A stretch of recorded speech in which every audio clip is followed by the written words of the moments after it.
We'll call the regular meeting of the New Ulm Economic Development Authority for Tuesday, February 9th, 2016, 8 a.m. to order. First item is roll call. We do have a quorum. So go on to item number 2, approve the minutes of the last meeting. I make a motion to approve. I'll second it. We got a motion and a second to approve the minutes of the January 12th, 2016 meeting. Any discussion? Seeing none, all in favor say aye. Aye. Opposed, no. Motion carries. Item number 3, from the EDA staff regarding administrative activities during the month of January 2016. Heather? All right, good morning. We'll run through the program activity for January 2016, starting with the Section 8 program. We had 103 vouchers on the program for January.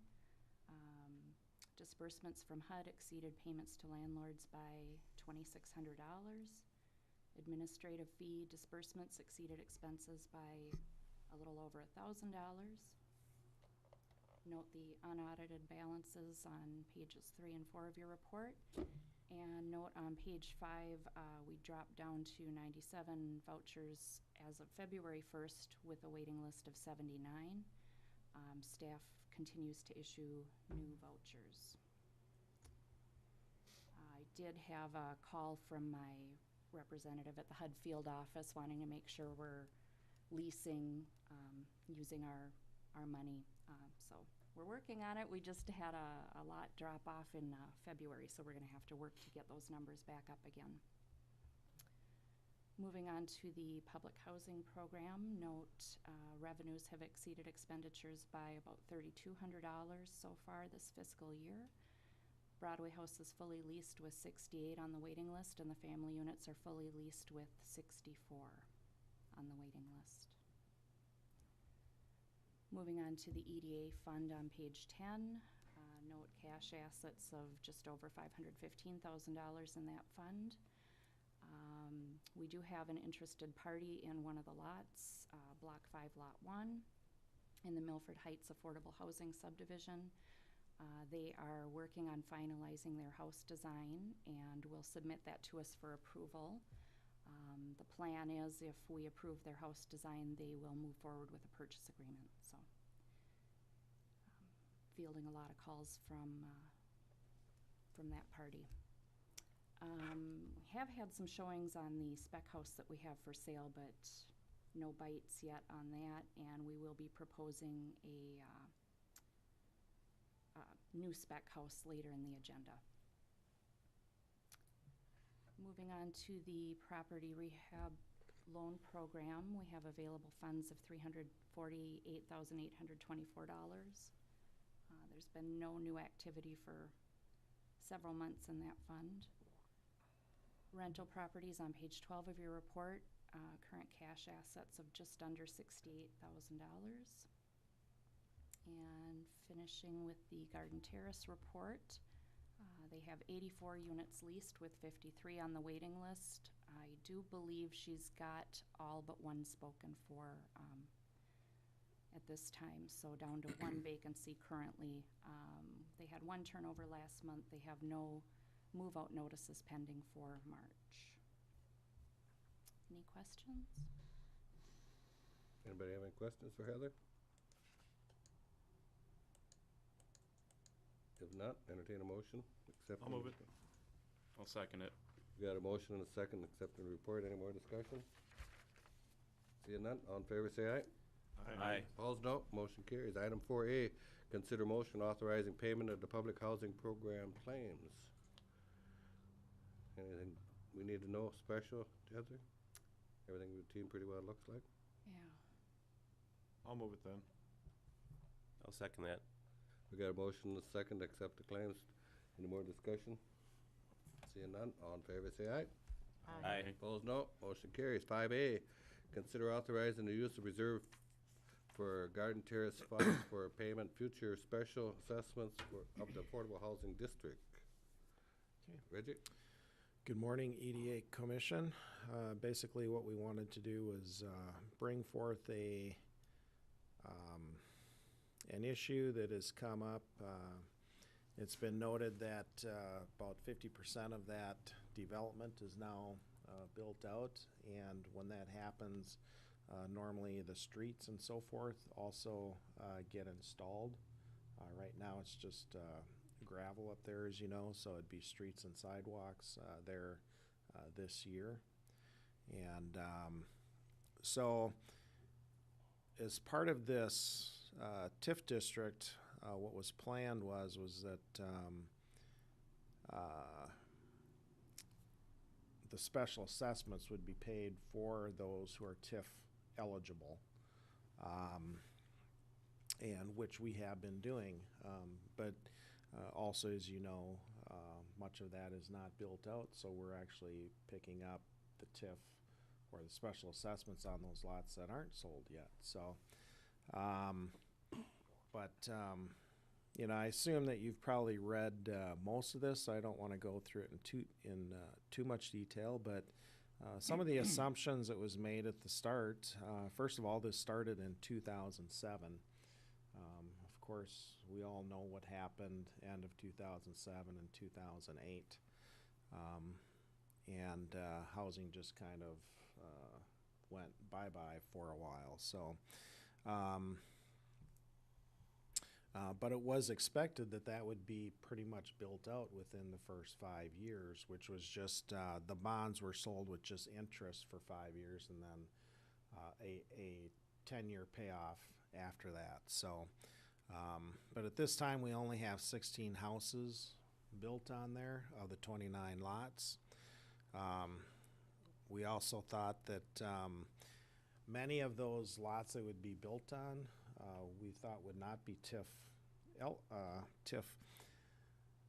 eligible when that happened, which means that then they would pick up all the specials and we wouldn't have to.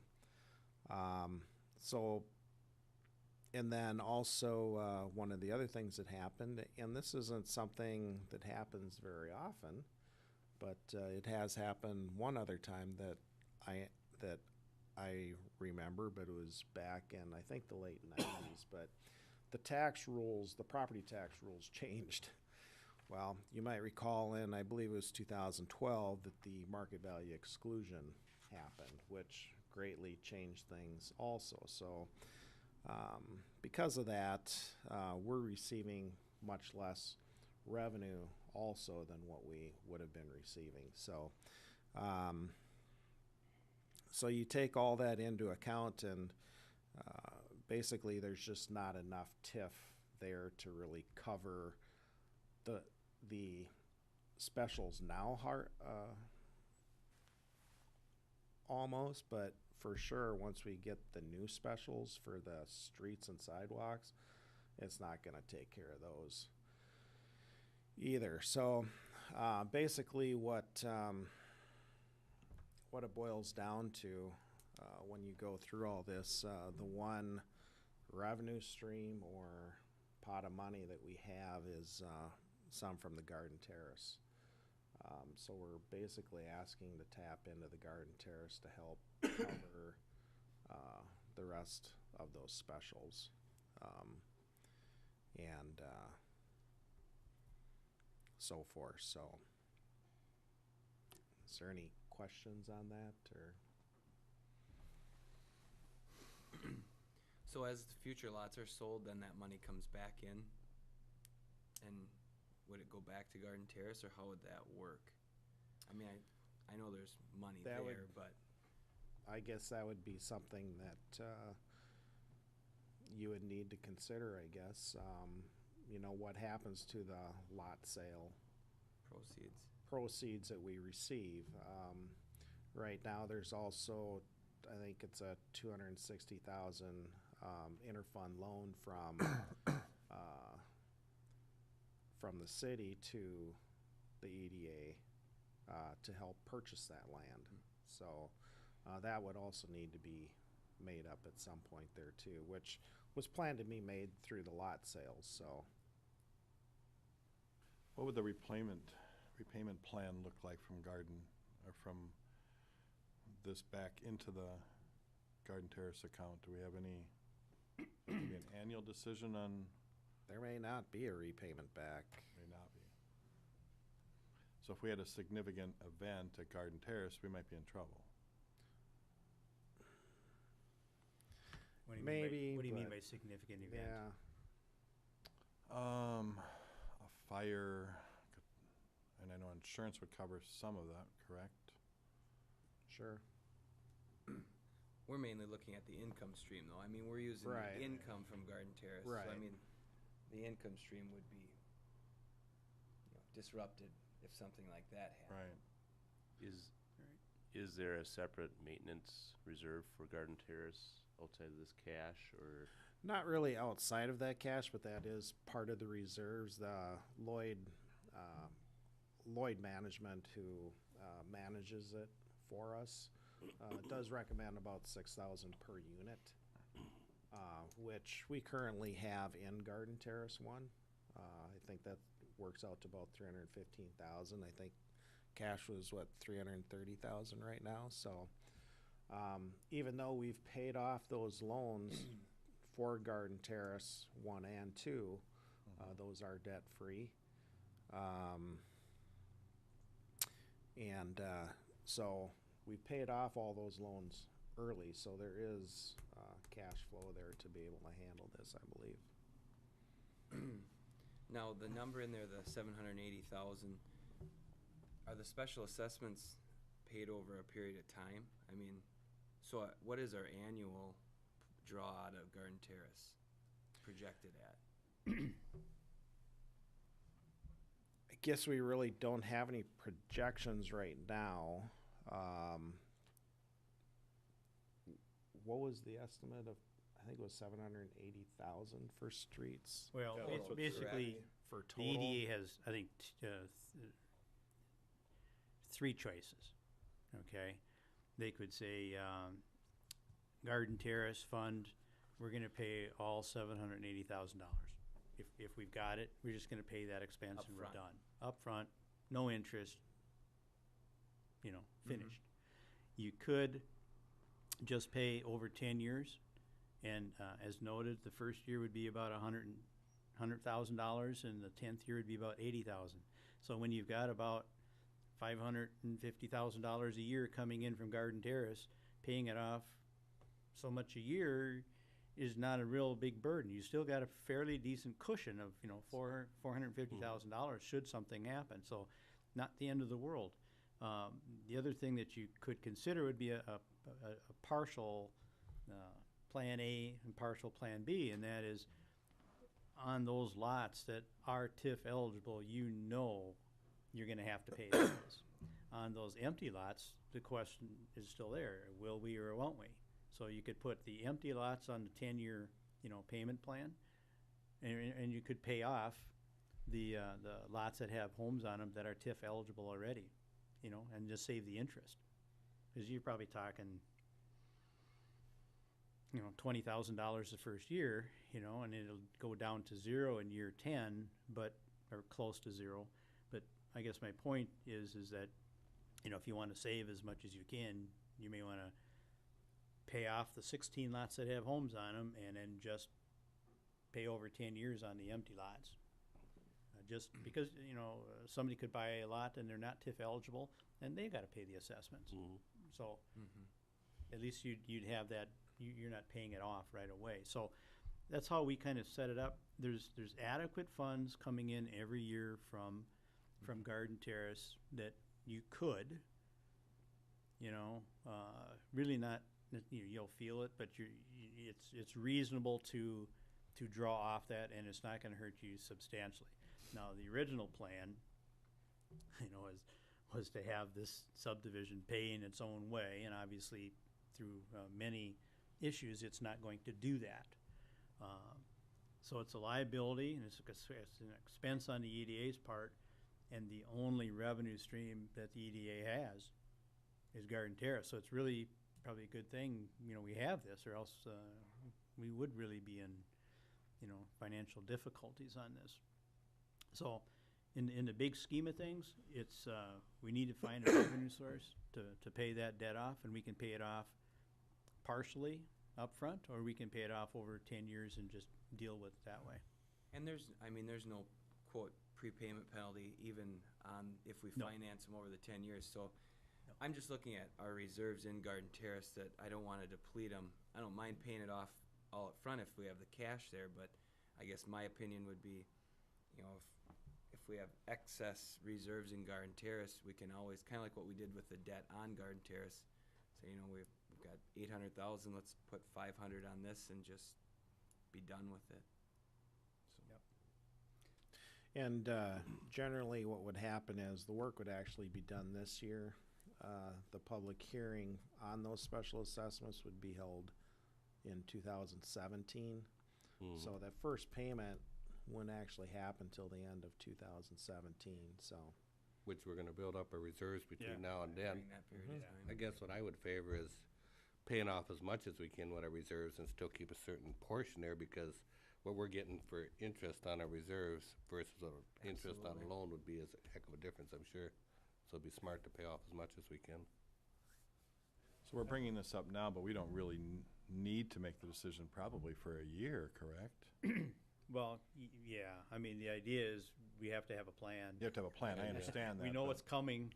The project has been, and, you know, the council's gonna order it in, it's Right. in the plan. Now, on the plus side, you know, let's take this and say, well, this all by itself, you say, well, it's not the nicest thing in the world to have, is to have that expense. But on the plus side, we still have quite a few lots out there that, from the basic curb appeal perspective, having street, curb and gutter and Absolutely, lights absolutely. will make them so much more appealing. So hopefully that will stimulate, you know, the movement on some of the other empty lots. I mean, Yeah, I agree. that is a good thing. So really what we're authorizing today is just to be able to use the Garden Terrace funds to service that, not how much. Accept the plan, accept Exact. our, you know, the only source of money we have to Exactly. fund this. And then when we finally get the special assessment, we'll have the hearing and then it'll go on our bill, so to speak. You'll have to decide how much you wanna pay off. Sure. And then how much you'll, you know, put over the 10 years. But Brian, it's doable. It's not like this is not a major problem. It's just, we need to bring it to your attention to say, how do you wanna handle this? Yeah, and I appreciate having that knowledge now versus a year from now, then it'll be totally different. But is this a decision, Brian, that we as a commission make and the council has to ratify that? No, this is an We make the EDA decision, okay. decision on how you use the EDA money All right. to finance EDA projects.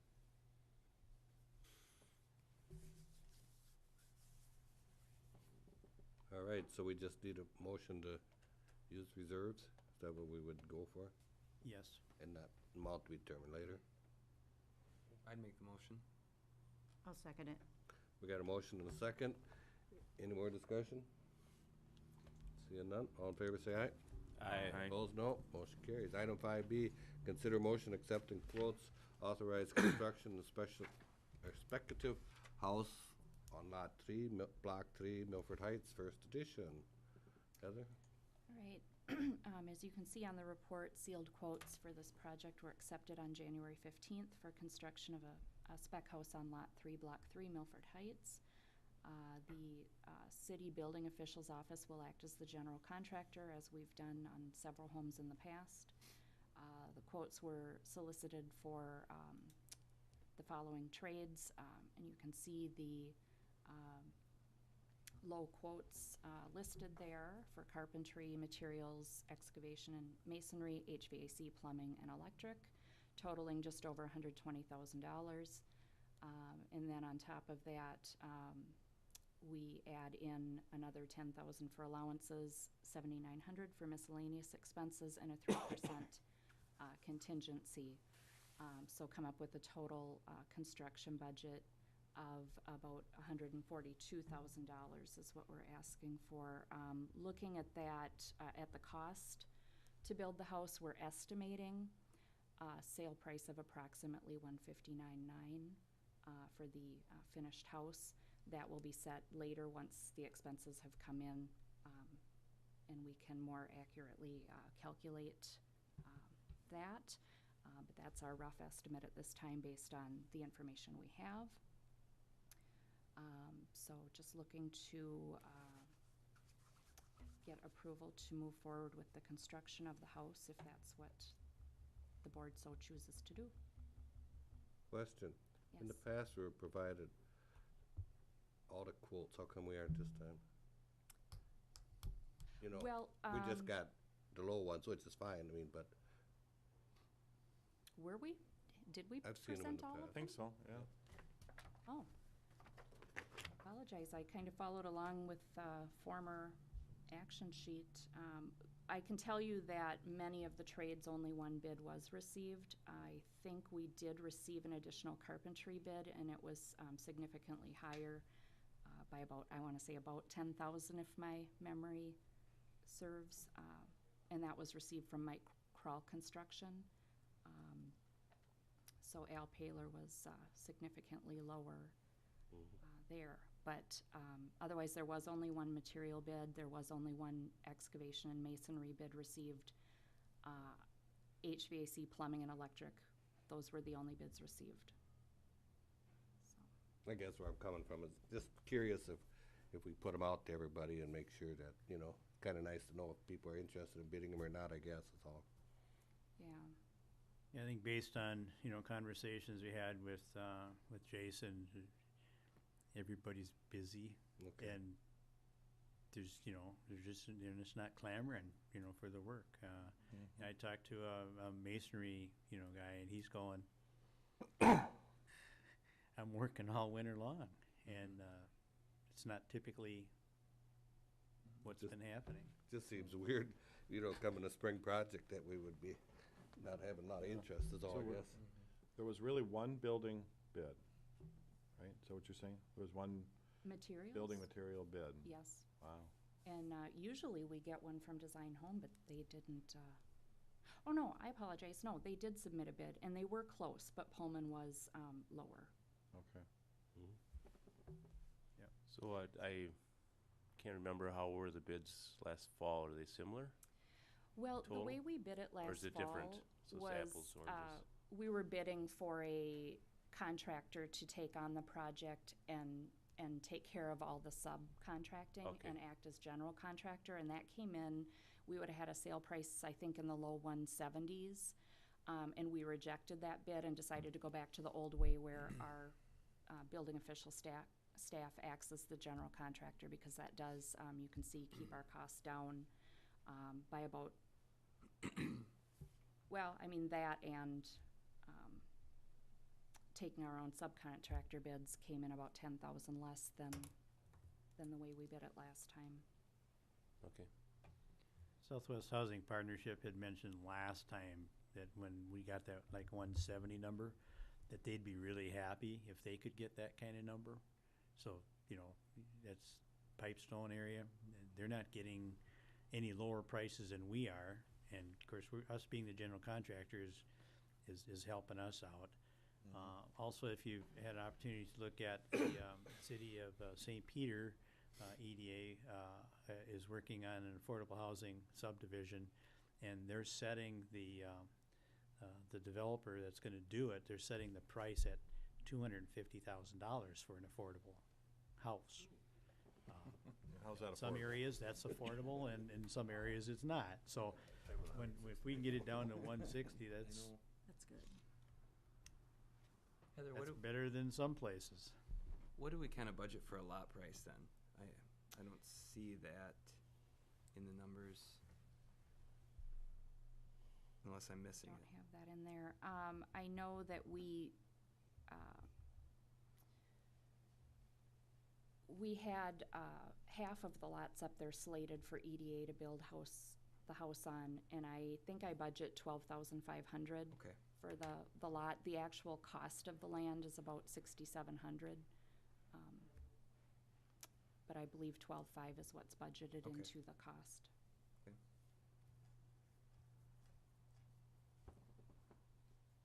So what the one? If the EDA had a need to, negotiate or drop price, that's usually where it's gonna show up, because we've got our fixed costs of the actual house. Yep. So if there's any play whatsoever, it's in the 10,000, or the miscellaneous expenses that don't occur, and the actual price of the lot.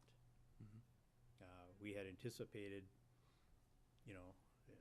selling, the land off and being able to pay the city back their $260, and then the EDA would pay itself back. But that hasn't necessarily worked out either. We've gotten full price on some lots and reduced price on others, but just part of the process. So the 159 sale price could potentially be quite a bit lower if everything worked out really, really nice, and you don't run into any problems as you never do in construction, right? Yeah, I mean, I guess we try and do a conservative estimate with a 6-month holding period. You know, sometimes the house sells before it's even finished, Right. and then we have no carrying cost. So we're not paying utilities, you know, after completion, and, you know, those are just unknowns. So we budget the cost in, but we can always back it out if it would sell sooner. So if we accept this bid, they would start right away this spring? Do we have a timetable? Yeah, I mean, they could start as soon as they can dig a hole. So we're gonna do the home show this year again? We haven't been doing the home show the last couple years. Not for a couple, no, I was just curious. I think since we listed with Century 21 Realty and they're at the home show and they're, you know, advertising our properties, we didn't feel the need. Just curious. We didn't get a ton of visitors when we were out there, so. I'm gonna offer the We motion. gave away more candy than we sold houses. Yeah, probably. I'm gonna offer the motion to accept the quotes, authorize construction of the speculative house on Lot 3, Block 3, Milford Heights, first edition. I'll second it. We got a motion and a second accepting the quotes. Any more discussion? Seeing none, all in favor say aye. Aye. Opposed, no. Motion carries. Item 6A, receive draft business incentive recommendations from the New Ulm Chamber of Commerce. Okay, and we've talked about this in the past. I'm sure you're aware that Commissioner Schultz has been working with Cara, is it Knopf? At the Chamber of Commerce. She's the new retail services specialist. And they've been looking at potential business incentives the EDA board could potentially offer, and she is here to present that draft. You could step up here. Good morning. Councilman Schultz came to me last fall and said, we need something to increase retail businesses. What can we incentive? You know, what can we offer these people? So we came up with a program. These are proposed. And initially I came up with 4 different revolving loans. And at a meeting a few weeks ago, we decided to make it 4 levels within one loan. I've not changed the wording yet. And then there's 2 specifically for downtown. So the first revolving loan, or first level of loan, will be up to $5,000 for startup or expansion expenses, fixtures, technical and other equipment, inventory or working capital, and or to bring the property in compliance with federal, state, county, and city ordinances. The second level, and these are all forgivable loans if paid back within 1 year. And at that meeting I said it, and I will say here too, I'm not a banker. So this is a generous offer to make them forgivable loans. The incentive, the idea was to help the people come in. Not necessarily to make money off of them, but to help people. The second one involves up to $10,000 with 2% interest on a 5-year term. Again, interest forgiven if the loan is repaid within the first year. And that would be for startup or expansion expenses, fixtures, technical and other equipment, inventory, working capital, or to bring property in compliance with ordinances again. The third option is up to $25,000 with 2.5% interest up to a 10-year term, again with the forgivable. A 0.5% reduction in interest for every permanent full-time job created. It requires minimum of $5,000 cash investment by the borrower.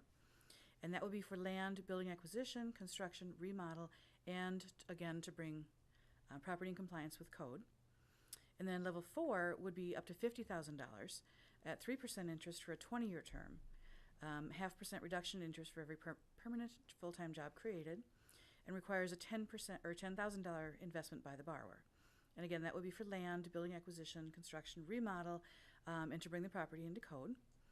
And then there were 2 different programs specifically aimed at the downtown area. One is a facade awning sign loan, up to $2,500 with no interest for 1-year term. Basically, this is to encourage the downtown businesses to make their businesses attractive, to stay within the guidelines of the HPC, and just encourage a real strong, vibrant downtown area. They must adhere to the National Register of Historic Places, the MHS, the HPC, and the Minnesota Main Street policies and guidelines, including location. And that would be for updating, new, and improvements to the building facade, awning, and signage. And this is for properties located in the downtown district as defined by the HPC guidelines. And the other one is the Downtown Rehabilitation Preservation Loan, which would be up to $10,000 with 2% interest up to a 5-year term, again forgivable, adhering to the same criteria, but this would be for rehabilitating, updating, or improvements to the building in the interest of preserving the building and bringing the property into code. And again, located in the downtown area to the HPC guidelines. Any questions? Just to maybe a little background too on this. Several weeks ago, Commissioner Gugesberg, myself, city manager, Kara, and I met with some of the banks in town and took a look at what their requests were and what they were seeing from their end, and got some really good feedback from them as well as far as where we're going with this. I think they thought we were heading in the right direction. We have this account sitting in the EDA of $348,000. Not that we want to spend it all or anything, but that, I know if we remember when Jeremy Berg left our commission kind of challenging us that we are an EDA authority, can we do a little bit more? Should we be doing more? And we're taking on that challenge to try and do more with economic development in our community. As Kara said, that previous to that, we were like, is there a way, before we even knew about that account, is there a way that we could be doing more for our local businesses that maybe want to start up? And so that's where we wanted today, just to let you know what some of the ideas are. Not that we have to do them all. We can pick one, we could pick two, we could start in one particular area or another. But I think we need to get started. We need to do something. So we're coming to you for some direction to help us keep working behind the scenes.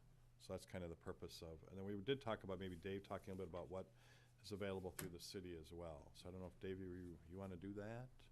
Yeah, I think that'd be an opportunistic time to do that, you know, and just keep in mind, from my perspective, we already have an existing program, you know, and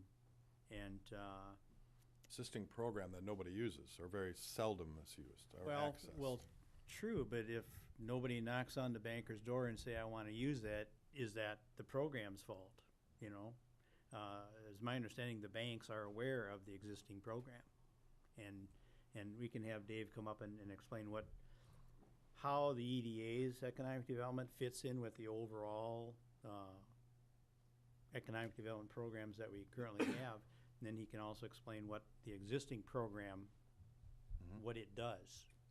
Okay, and then you can, as an EDA, you can decide to do whatever you want to do after that. Right.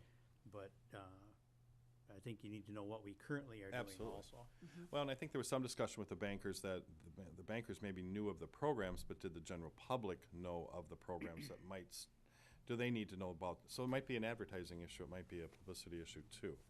So that's in this discussion as well. That was one of the takeaways from the meeting a few weeks ago, was the communication between, you know, the EDA and the banks and the general public.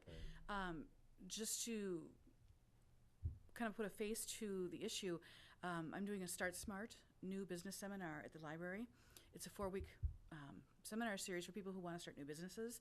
The very first week was on available resources. I had a speaker from the SBDC come over. We had 27 people attend. I was going to ask. Yep, we had 27 the first week who all want to start new businesses in the New Ulm area. The second week was on financing, and we had 23 people because 4 couldn't attend. And I had several come back later and say, hey, I couldn't be there. Can you give me the information? This week is on writing a business plan, and then the next week is on marketing and advertising. So it's being very well received. There's a lot of interest out there from people who want to start their own business. They just don't know where to go. They don't know what to do and how do you even start. So I think the interest is definitely there. So, okay. Great, thank you.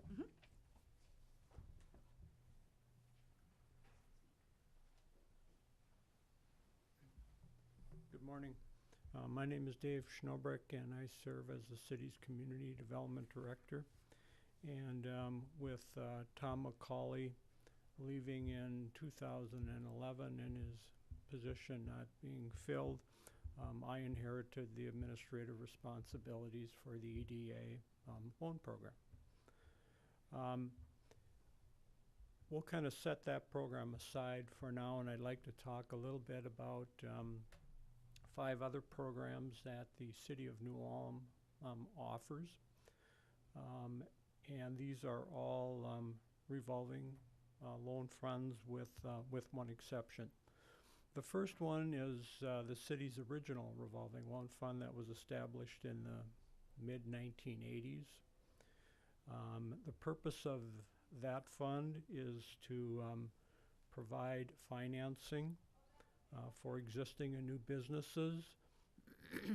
At the present time, that program has pretty much been earmarked for industrial clients, and there is a loan limit of $250,000.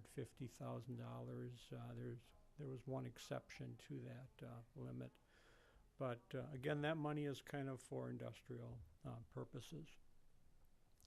The second revolving loan fund that the city has is called, it's a federal money that was received through the Minnesota Investment Fund.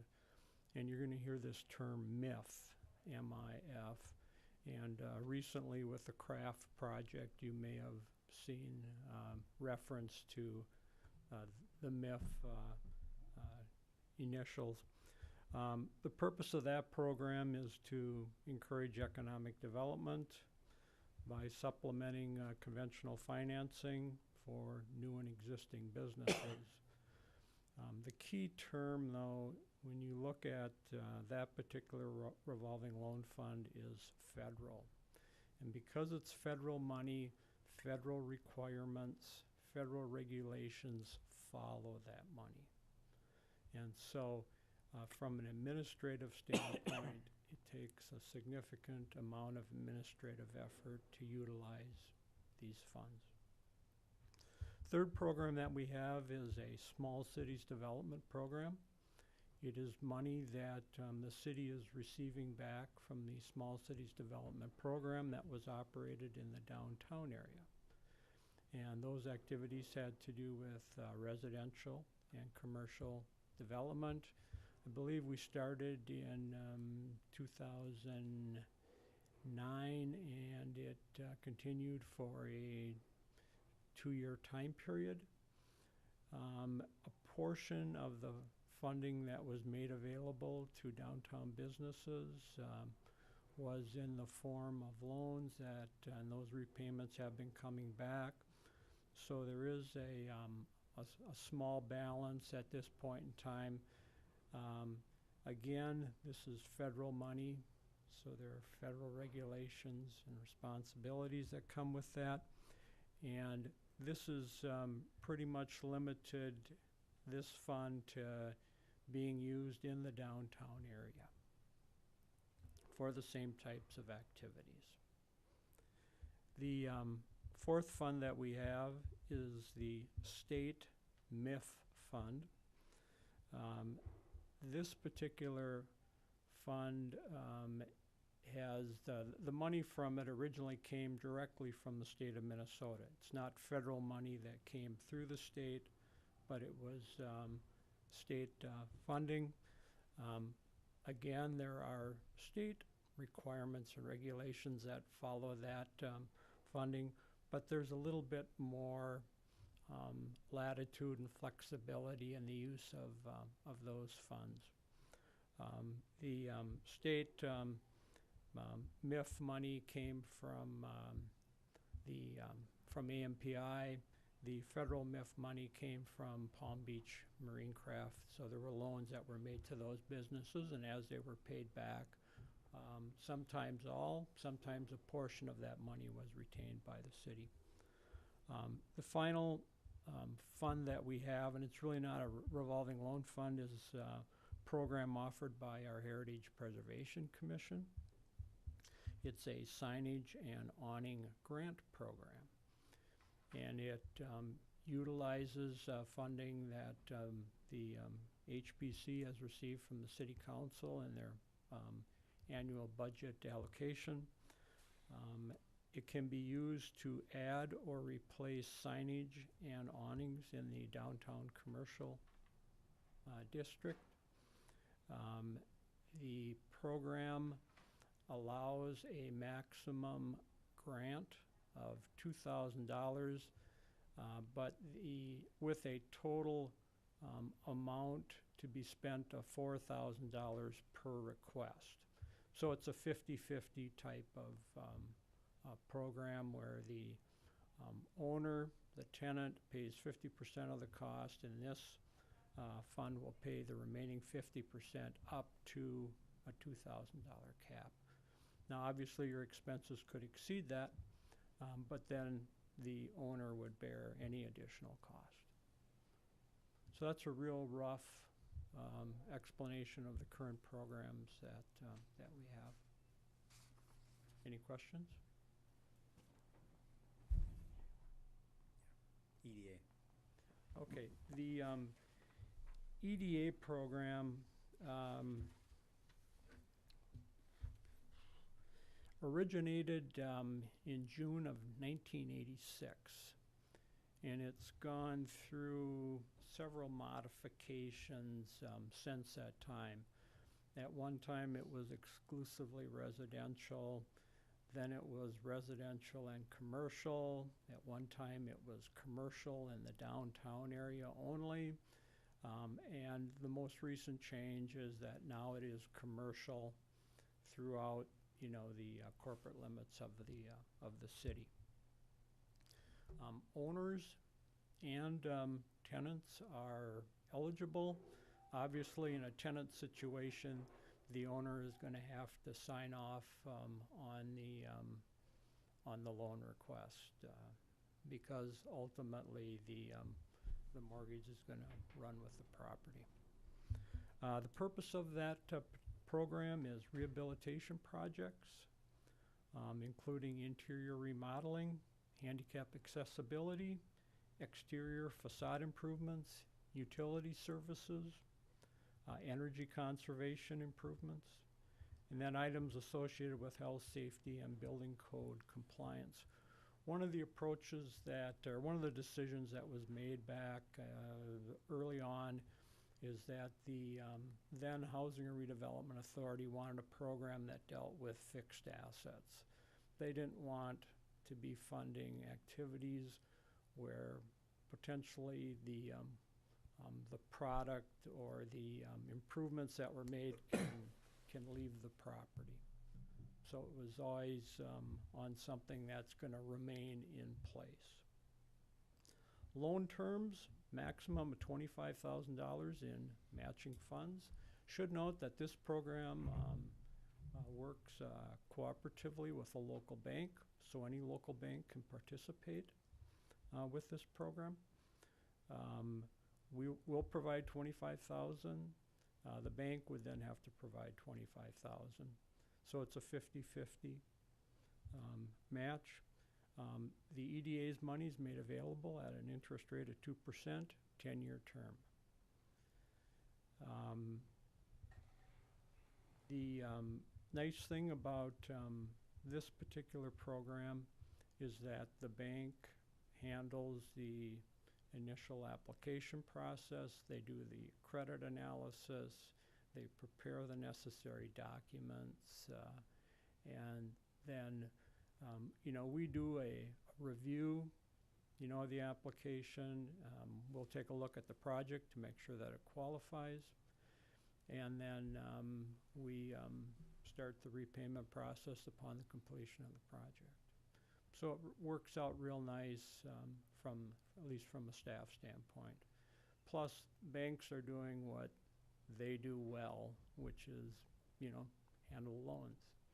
So it takes us out of, you know, making those kind of decisions too. We currently have 19 outstanding loans with a balance of $183,000. So monthly, we're getting payments that come in. Over the years, we've made the maximum number of loans that we made in the past 10 years has been 5. There have been some years where we made none. Reference was made to the meeting that we held with 5 local banks. And one of the questions we asked is, you know, well, why isn't there more interest in the program? And I think the bankers felt that it's just, maybe the program isn't right for a particular project. Maybe there's just not that much interest. Maybe it's an economic situation, the economy. Said it's hard to say. As was indicated previously, there is $348,000, available, at the present time for this program. Any questions? Just a comment. Could one of the reasons be that people aren't interested is the application is too cumbersome, just too much hassle? I don't think so. We, Pete's done a project with us, and I don't know what was Oh. your experience? For the borrower, it's not, it's more the bank does all the background. I mean, there's not a separate application to fill out. There's nothing like that. Basically, they come in and meet with the bank, and then if it's a program that fits, then we go to the city. And yeah, for the borrower, it's not. In my opinion, the two things that hold it back a little bit is, number one, the interest at 2% isn't as big of an advantage as it used to be. In the flyer that gets sent out, it compares 8%. An 8% bank loan, you combine it with a 2% here, you get a blended rate of 6, whatever the math comes out to be. Well, now our rates are down below 6 already, so I don't think that's much of an advantage. The other thing is just the size of it. $50,000 project doesn't take much to get there. Someone comes in and talks to you about something, you're over what the program is anyway. That was my one suggestion that day, is if there's a way we could bump it from 25 to 50 with still being a match of the bank. That way it's a $100,000 project, but again, in my opinion, that's what's holding. It alleviates a lot of the people that walk in your door. And we have contacted state authorities, representatives regarding, the loan limit that we work with. There's something called the business subsidy law that applies to all loan or grant programs that city offers. And so we're looking at how, if we increase the limit, how does that impact that particular law? So. And you haven't found that answer yet, or you haven't? Okay. I've got a couple emails into different people, and I'm hopeful to have a response by the end of this week. And on a real positive note, the bankers were at the bankers meeting did talk very highly about the easiness in working with our staff here. So that was really nice. That the application that we had was really simple, and that they said they call the city staff and they're very easy to work with. So a lot of real nice compliments in that respect. Just that, do we have the right program? Do we obviously need maybe to take a look at the terms, but we might not be able to find that out till we hear from you on what the banks have to say. But we're sitting with that $348,000. I'm just like, boy, is there some, do people in the general public know that that's available? They need to know before they even walk in the bank. That's going to get them in that front door. I think the bank does a nice job. The banks do a nice job. Our city does a nice job. But does the general public really know that that's available and will walk them in that front door to the bank? I don't know. And I don't know how we find the answer to that out, and other than maybe try and do some more publicity with the local media. I don't know. But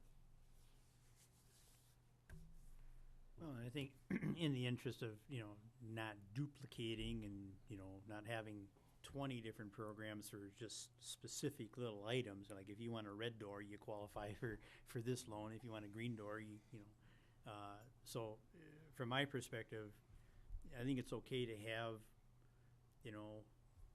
maybe we need to have more than one loan program, but we don't need 30 loan programs. I agree. And so, when I look at like the downtown, facade and awning sign loan, we already have a grant. Is that something that, we've got a $2,000 grant sitting out there. So the question is, why would anybody come for a $2,500 loan if they can get a grant and they don't have to pay anything back? But my question is how, and I think we asked at the bank meeting, and I can't remember what the answer was, do our local business owners know about it? Well, yeah, I'm just saying in the formation, marketing is I think we need to probably do better on marketing, but I'm just sitting here saying, I don't think we need 4 programs on awnings. We've got a heritage preservation program. Is that one we say, okay, that's covered? That's a grant, they don't have to pay it back at all. That's much more preferable than a $2,500 loan, I guess, in my opinion. So I think the ideas of looking at the proposals here, I think there are probably like subunits we could, build within our, maybe we go to $50,000 and we have maybe a 10,000 and under loan program and a 50,000, program kind of a thing. So I think there's room that we can do better. There's no doubt, but the marketing comes at the very end, no matter what we do. Charlie and I were at a meeting yesterday with the school and the county, and one of the things they were talking about is how do you get the information out to the citizens? And we're just talking about general operations, our budgets and all that kind of stuff. And when the city council's been talking about that for about, 9-12 months, if you put it in your utility bill, a lot of people just take their utility bill out and throw the rest. You put it in a newspaper, not all people get the newspaper. You put it on radio, not everybody listens to the local radio station. How do you get that out? Right, exactly. And so that's a plan that, the city council will be working on just in general. But because this is maybe more of a downtown, obviously you could actually go door to door. There's only so many businesses downtown that in the historic district that you could go door to door and shake everybody's hand and tell them about the program. So I think that's much easier than trying to spread out the information to an entire city. This is quite focused.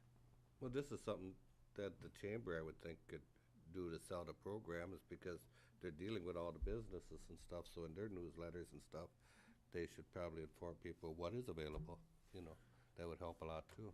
They have those email blasts that they can do. So that And yet not every not everybody's a business chamber member. person is a chamber member. That's true You too. know? Yeah. So there's I won't say there's unique situations with the marketing of this. I think it's doable because it's a relatively small area. I mean, this is not, we're not trying to educate everybody in the community on this. We're trying to educate those people that might access this program. And that's a much smaller group than one could probably even imagine, to be quite honest.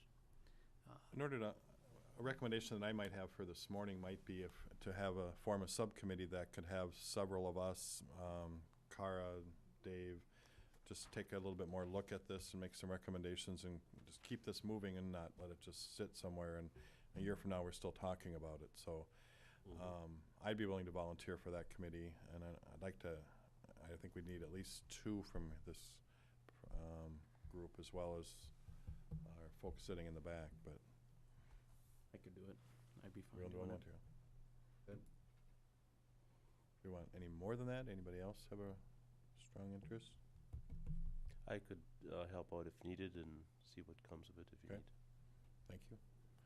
Then we'll point, so I'll offer a motion that Pete and Mike, myself, Cara, Dave, city staff meet sometime now, between now and next meeting, just to start keeping this, pushing it forward and see where we can go with this. Is there a combination of everything we've heard about today that we can bring back for you folks to take a look at? At least start the process. It's going to take a while. This is not something we're going to have developed in a month for sure. But at least we can report back to you what we're working on and get your feedback as we work through this project. So I'll offer that as a motion.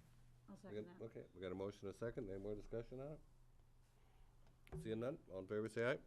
Aye. Opposed, no. Motion carries. Item 7, from the Nome Economic Development Coordinator regarding the activities during the month of January 2016.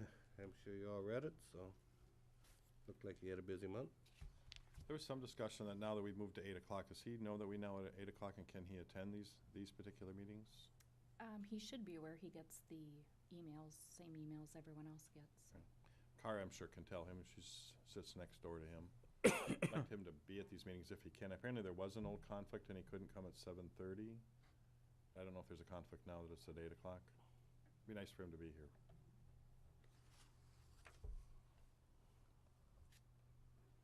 Any more discussion? Not, entertain a motion accepting the report. I'll move it. Second. We got a motion and a second to accept the report. Any more discussion? Seeing none, all in favor say aye. Aye. Opposed, no. Motion carries. No more business. Meeting adjourned.